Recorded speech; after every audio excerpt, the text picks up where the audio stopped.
자, 이제 우리 다 같이 찬송가 149장 부르시고 예배 시작하겠습니다.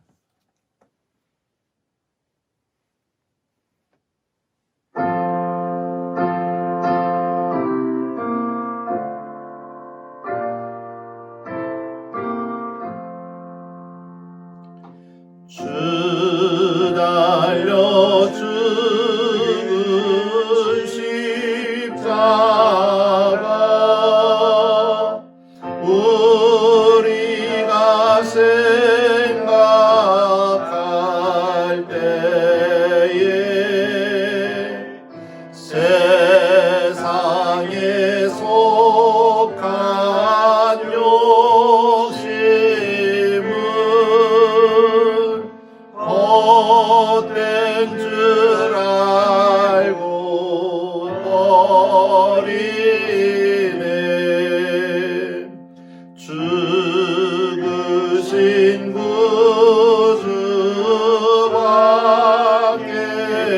구주밖에는 사랑을 말게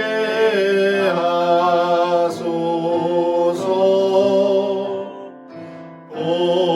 보혈의 공로 힘입어 교만한 마음을 버리네. 못 박인 손날 보니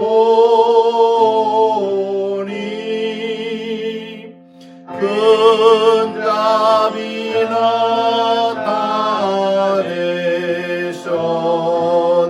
나타내셨네. 가시로 만든 면류관 우리를 위해 쓰셨네. 온 세상 만물 가져도 주네 못 갚겠네. 놀라운 사랑 받은 나 몸으로 죄를 삼겠네.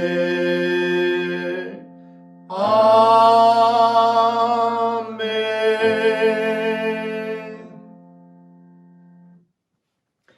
예, 오늘 하나님의 말씀은 신약성경 마가복음 11장 12절부터 20절에 있는 말씀입니다. 마가복음 11장 12절로 20절에 있는 말씀. 우리가 이번 고난주간의 성경 말씀은 세 번역으로 우리가 함께 같이 봉독하겠습니다. 모니터로 이렇게 말씀 띄워드리면 우리가 함께 같이 읽도록 하겠습니다. 자, 마가복음 11장 12절로 20절 말씀 우리 함께 같이 봉독하겠습니다. 이튿날 그들이 베다니를 떠나갈 때에 예수께서는 시장하셨다. 멀리서 잎이 무성한 무화과 나무를 보시고 혹시 그 나무에 열매가 있을까 하여 가까이 가서 보셨는데 잎사귀 밖에는 아무것도 없었다. 무화과의 철이 아니었기 때문이다. 예수께서 그 나무에게 말씀하셨다. 이제부터 영원히 내게서 열매를 따먹을 사람이 없을 것이다. 제자들이 예수께서 말씀하시는 것을 들었다. 그리고 그들은 예루살렘에 들어갔다. 예수께서 성전에 들어가셔서 성전 뜰에서 팔고 사고 하는 사람들을 내쫓으시면서 돈을 바꾸어 주는 사람들의 상과 비둘기를 파는 사람들의 의자를 둘러 엎으시고 성전 뜰을 가로질러 물건을 나르는 것을 금하셨다. 예수께서는 가르치시면서 그들에게 말씀하셨다. 기록한 바 내 집은 만민이 기도하는 집이라고 불릴 것이다. 하지 않았느냐? 그런데 너희는 그곳을 강도의 강도들의 소굴로 만들어 버렸다. 대제사장들과 율법학자들이 이 말씀을 듣고서는 어떻게 예수를 없애버릴까 하고 방도를 찾고 있었다. 그들은 예수를 두려워하고 있었던 것이다. 무리가 다 예수의 가르침에 놀라고 있었기 때문이다. 저녁 때가 되면 예수와 그 제자들은 을의 성 밖으로 나갔다. 이른 아침에 그들이 지나가다가 그 무화과 나무가 뿌리째 말라버린 것을 보았다. 아멘. 이제 오늘부터 고난주간이 시작이 됩니다. 고난주간은 그리스도인의 삶에서 아주 중요한 절기입니다. 이는 초대교회로부터 이어져 온 신앙의 전통이었습니다. 그래서 우리는 해마다 고난주간을 특별 새벽 기도회 등 특별히 의미 있는 시간으로 보내왔습니다. 그런데 올해 고난주간은 이제 참 특별히 의미 있는 시간으로 보내게 될 텐데요. 참 이전에 지금까지 우리가 보내왔던 이제 고난주간과는 전혀 다른 모습으로 이 한 주간을 보냅니다. 특별히 우리가 코로나로 인해서 이 고난주간 특별 새벽 기도회도 온라인으로 진행을 합니다. 그래서 이제 이번 고난주간 특별 새벽 기도회는 대한기독교서에서 나온 고난주간 묵상집을 가지고 함께 주님의 고난을 묵상하려고 합니다. 우리가 이번 주제는 고난과 열정의 동행이라고 하는 것입니다. 고난을 영어로는 이제 패션이라고 하는데요. 이 패션 오브 크라이스트 하면 그리스도의 고난이라고 하는 뜻이죠. 벌써 이제 오래전에 영화로도 상영이 된 적이 있었습니다. 그런데 이 패션이라고 하는 단어에는 열정이라고 하는 뜻도 담겨져 있습니다. 그러니까 예수님은 하나님의 뜻을 이루기 위해서 십자가의 길을 걸어가셨는데 이는 열정이 없이는 안 되는 거죠. 어떻게 보면 이 고난과 열정, 이것은 함께 가는 것이다 라고 하는 거죠. 그래서 십자가의 길이라고 하는 것은 이 고난도 맞이하지 않는 열정을 가지고 걷는 그런 길이라 이렇게 말씀을 드릴 수가 있습니다. 그래서 여러분도 주님을 믿을 때에 열정을 가지고 주님을 믿으실 수 있기를 바랍니다. 어떤 고난이 다가와도 그것을 겁내지 말고 주님을 향한 열정으로 그 모든 고난도 이겨낼 수 있기를 바랍니다. 이번 고난주간이 주님을 향한 이런 열정으로 가득한 시간이 되었으면 좋겠습니다. 그래서 오늘부터 토요일까지 매일 새벽 이 시간을 기억하시고 모두 함께 참여해 주시기를 바랍니다. 할 수만 있다면 우리 다 함께 새벽에 이 시간에 같이 참여하시도록 하시고요. 부득이 정말 출근이라든지 여러 가지 사유로 인해서 새벽 이 시간에 참여하지 못하시는 분들은 영상이 유튜브에 계속 올라가 있으니까 꼭 여러분이 그날 편리한 시간에 꼭 들어오셔서 보시고 또 이번 고난주간 주님의 행적을 묵상하면서 은혜의 한 주간 보낼 수 있기를 간절히 바랍니다. 어제가 종려 주일이었습니다. 예수님께서 나귀 새끼를 타고 예루살렘에 입성하신 날이지요. 그리고 이제 이때부터 십자가에 달리시기까지 그리고 부활하시기까지 마지막 일주일을 예루살렘에서 보내시게 됩니다. 이제 오늘 읽은 본문은 예수님께서 예루살렘 입성하신 후에 월요일인 오늘 일어난 사건을 기록하고 있는 말씀입니다. 예수님이 예루살렘에 입성하신 후에 보여주신 첫 번째 행적은 조금 약간은 이제 충격적이에요. 왜냐하면 잎만 무성할 뿐 열매가 없다는 이유로 무화과나무를 저주하신 겁니다.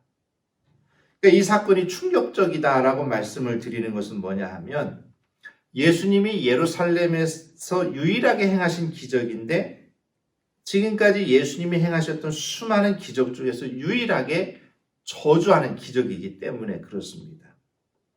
그리고 또 하나 충격적인 것은 이 무화과 나무가 자연의 법칙을 따라 열매를 못 맺었음에도 불구하고 저주를 받았기 때문입니다. 자, 우리 인간이 죄를 짓는 것은 어떻게 보면 자유의지를 가지고 죄를 짓는 거죠. 내가 나쁜 짓을 하고 싶은 마음이 있기 때문에 가서 움직이다 보면서 죄를 짓게 되는 거예요. 자, 하지만 이 무화과 나무는 자연의 법칙에 따라서 열매 맺는 때가 아니었으니까 열매가 없는 건 어떻게 보면 당연한 일이죠. 그렇다면 도대체 예수님은 왜 이 무화과 나무를 저주하셨을까? 이 무화과 나무를 저주하신 예수님의 의도가 무엇이었을까라고 하는 겁니다. 그 답은 바로 이제 오늘 본문에 잘 나타나 있는데요.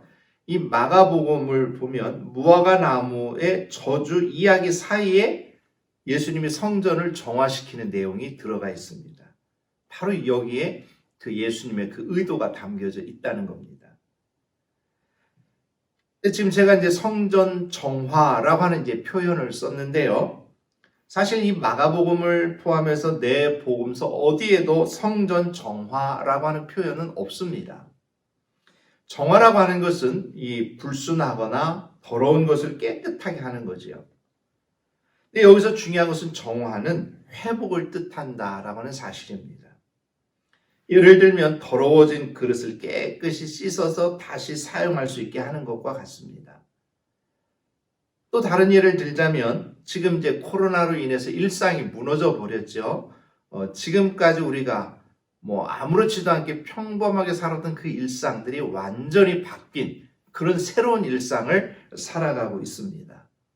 그럼 이제 코로나가 물러간 다음에 다시 이전의 일상으로 돌아가겠죠. 바로 이것이 회복이라고 하는 겁니다. 자, 그런 점에서 보면 이 복음서가 일관되게 전하는 예수님의 의도는 단지 이 타락한 성전을 정화해서 회복시키는 것이 아니다라고 하는 사실을 알 수가 있는 겁니다. 자, 오히려 마가복음에서 말씀하고 있는 예루살렘에서 예수님의 행적은 처음부터 끝까지 아주 철저하게 반성전의 관점에서 말씀하고 행동하신다는 겁니다. 그러니까 마치 열매 맺지 못하는 무화과 나무를 뿌리째 말라버리게 하는 것처럼 뿌리까지 타락한 이 성전에서 최소한의 정화 기능을 찾을 수가 없었던 예수님께서는 바로 이 성전의 기능을 정지시켜버린 거예요. 이게 무화과 나무를 열매 맺지 못하도록 저주해서 뿌리까지 말라버리게 하신 것처럼 이 성전이 그 기능을 제대로 못할 때 이 기능을 완전히 정지시켜 버린 것이다 라고 하는 겁니다. 그러니까 예수님 당시에 성전의 가장 큰 문제는 종교적 외양을 한 경제적 착취에 있습니다. 이 로마 제국이 다문화 통치 정책에 따라서 자유와 특권을 누리고 있었던 성전 세력은 성전세를 위한 환전과 재물, 매매, 독점을 통해 막대한 부를 축적하고 있었습니다. 자, 이러한 성전의 경제는 부유한 자에게는 외적인 경건을 과시할 수 있는 기회가 되었습니다. 하지만 가난한 자에게는 사회적인 수치심과 경제적인 부담의 원인이 된 겁니다. 그러니까 부자들은 돈이 많으니까 얼마든지 재물을 사가지고 성전에서 제사 드리는 게 아무런 문제가 없으니까 자기들의 어떤 겉으로 보여주는 거룩함, 드러내는데 아무런 문제가 없었단 말이죠. 그런데 가난한 사람은 돈이 없으니까 이 재물을 사서 제사 드리는 게 어려워져요. 실제로 이 성전 시장의 그 상인들은 가난한 자들의 재물인 이 비둘기를 일반 세상의 시장에서보다 5배나 비싼 가격으로 팔았다는 거죠. 그러니까 그것을 사가지고 제사 드릴 수가 없는 거예요. 그러니까 가난한 사람들은 성전에서마저도 차별 대우를 받을 수밖에 없는 거죠. 그러니까 예수님이 성전에서 장사하는 자들의 상을 엎으면서 쫓아내실 때 성전 관리라든지 상인들이 아무런 반응도 하지 못한 것은 뭐겠습니까? 바로 이러한 성전의 폭리에 따른 반감을 갖고 있던 많은 무리들이 이런 예수님의 행동을 지지했기 때문일 거라는 얘기죠. 그러니까 예수님에게 예루살렘 성전은 더 이상 거룩한 하나님의 집이 아니라 탐욕스러운 만몬의 집이었던 겁니다. 그러니까 하나님이 계시지 않는 성전은 아무런 의미도 없으며 영원하지도 않다는 겁니다. 이미 솔로몬이 지은 첫 번째 성전은 바벨론 군대의 공격으로 파괴되었습니다. 그리고 이제 수룹바벨이 지은 두 번째 성전 역시 로마 군대에 의해서 파괴가 되었지요. 자, 그런데 귀한 유대인으로서 정치적인 정통성을 인정받지 못하던 헤롯이 유대인들의 환심을 사기 위해서 예루살렘 성전을 아주 크게, 더 화려하게, 웅장하게 재건을 합니다. 이것이 바로 이제 헤롯 성전, 예수님 당시에 이제 성전이었던 헤롯 성전이라 불리는 것이죠. 그래서 당대 로마 제국에서 가장 화려한 건물로 불리던 이 헤롯 성전에 감탄한 예수님의 제자 중 하나가 예수님 참 멋지지요? 얼마나 굉장한 돌들입니까? 얼마나 멋있는 건물들입니까? 자, 이렇게 얘기를 했을 때 예수님은 냉정하고 단호하게 이렇게 말씀합니다. 돌 하나도 돌 위에 남지 않고 다 무너져 버릴 것이다. 실제로 헤롯의 성전은 70년 그 디도 장군의 이끄는 로마 군에 의해서 완전히 파괴되고 말았던 겁니다. 그러니까 마가복음에 따르면 예수님은 예루살렘에서의 마지막 며칠 동안 성전에서 기도하지 않으셨어요. 예수님에게서 그 성전은 만민이 기도하는 집이 아니라 이미 강도의 소굴로 변했기 때문이었습니다. 그러니까 오늘 우리가 교회에서 모여서 예배드린다 할지라도 정말 우리가 진정으로 하나님이 원하시는 뜻을 이루기보다 우리 인간의 어떤 세속적인 욕망을 채우기 위한 것으로 우리가 이곳에 모여 예배드린다면 주님은 바로 이 성전에 계시지 않을 것이다 라고 하는 말씀입니다. 그러기에 우리는 정말 이 하나님의 집이, 이 교회가 하나님의 선하신 뜻을 추구하고 또 하나님이 원하시는 일들을 감당하는 교회가 될 때에만 하나님이 함께 역사하시는 그러한 장소가 될 것입니다. 자, 열매 맺지 못하는 무화과 나무처럼 아무런 선한 것도 내지 못하는 성전의 파괴를 선언하신 예수님이 우리를 돌아보면서 이렇게 물으십니다. 여러분의 교회는 누구의 교회입니까? 하나님의 교회입니까? 만몬의 교회입니까? 여러분이 믿고 섬기며 따르는 신은 누구입니까? 하나님이십니까? 만몬입니까? 자, 오늘 하루를 지나는 동안 이 물음을 깊이 묵상하면서 진정으로 하나님만을 믿고 섬기며 따르는 우리 모두가 될 수 있기를 간절히 바랍니다.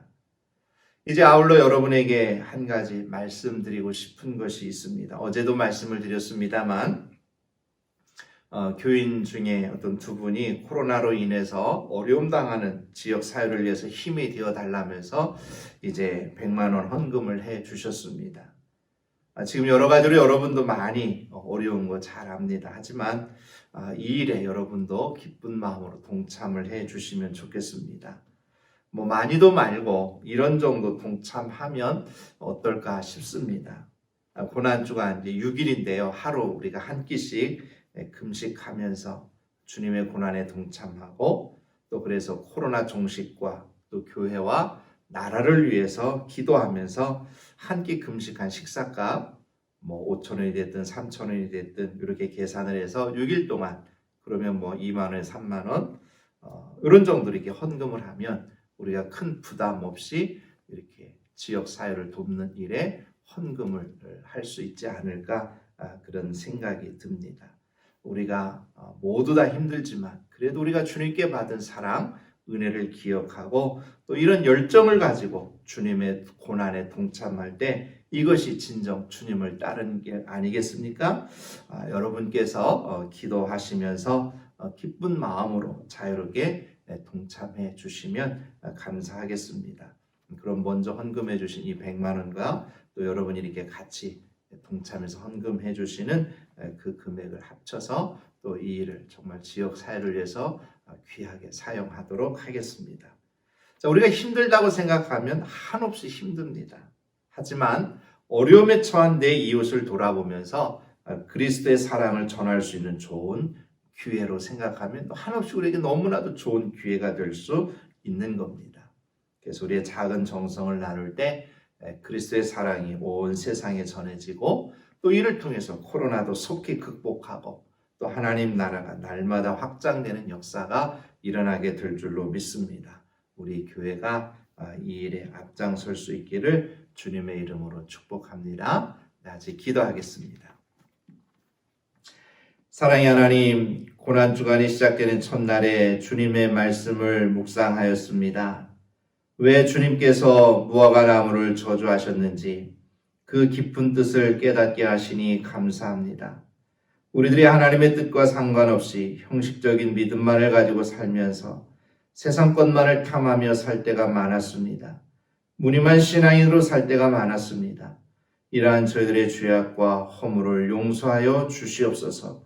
주님이 기뻐하시고 원하시는 풍성한 열매를 맺는 삶을 살게 하여 주시옵소서. 특별히 이 시간 구하옵기는 코로나를 위하여 기도합니다. 아버지 하나님, 코로나로 인하여 고통받는 이 땅을 긍휼히 여겨 주시옵소서. 코로나19가 속히 종식되고 우리가 그동안 너무나도 당연시 여겼지만 이 일상 회복할 수 있도록 도와주시옵소서. 아버지 하나님, 이 코로나19 사태가 장기화되면서 지치고 힘들어하는 영혼들 위로하여 주시기를 원하옵나이다. 아버지 하나님, 또한 이 코로나19 앞장싸우는 모든 의료진과 방역당국이 지치지 않게 하시고 지혜를 주셔서 잘 감당할 수 있도록 도와주시기를 간절히 원하옵나이다. 아버지 하나님, 이제 또한 사회로 총선을 앞두고 있는데 우리 국민들 올바른 선택할 수 있는 지혜를 더하여 주시옵소서. 꼭 필요한 일꾼이 선출될 수 있도록 인도해 주시기를 간절히 원하옵나이다. 그래서 우리나라가 정치적으로 더욱더 안정이 되고 정말로 온 세계에 다시 한번 우리나라가 정말 살기 좋은 대한민국인 것을 알리고 또 그래서 우리나라가 세계적으로 더 좋은 영향력을 미치면서 더 많은 일들을 감당할 수 있는 귀한 나라 될 수 있도록 인도하여 주시옵소서. 이제 오늘 하루 오늘 말씀 묵상하면서 주님의 뒤를 따라가는 우리 모두가 되게 하여 주시옵소서. 예수님의 이름으로 간절히 기도하옵나이다. 아멘. 이 시간에는 여러분 이제 우리가 화면에 기도 제목을 띄워 드릴 테니까 여러분 좀 뭐 바쁘시고 힘드시겠지만 그래도 한 5분이든 10분이든 꼭 이 기도 제목 가지고 우리가 함께 같이 기도했으면 좋겠습니다. 우리가 화면에 있는 기도 제목을 보면 우리가 한번 같이 기도 제목 볼까요? 우리 한번 같이 순서대로 읽도록 하겠습니다. 코로나로 고통받는 이 땅을 긍휼히 여기사 코로나19가 속히 종식되고 일상을 회복하게 하옵소서. 코로나19 사태가 장기화되면서 지치고 힘들어하는 영혼들을 위로하여 주옵소서.